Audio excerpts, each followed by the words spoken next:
on the ground. So I want to show you exactly how this works. This is the BN-Link surge protector with 3 USB charging spots. So you have USB-A, you have 2 of them, USB-C, and then you have 3 plugs, which is really nice.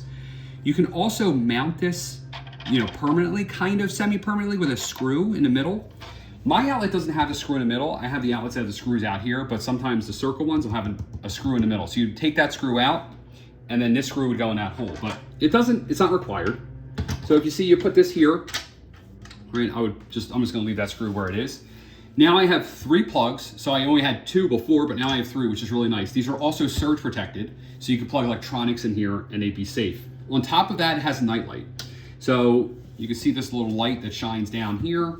If I bring it a little bit closer, you can see the light on the bottom.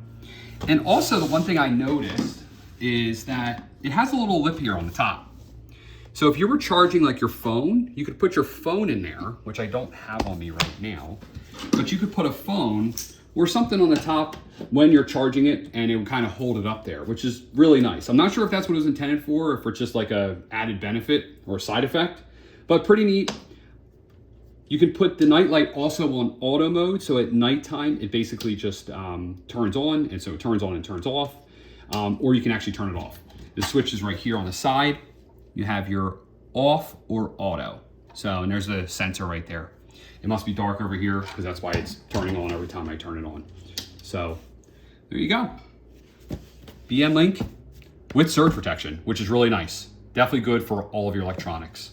USB-C and 2 USB-As.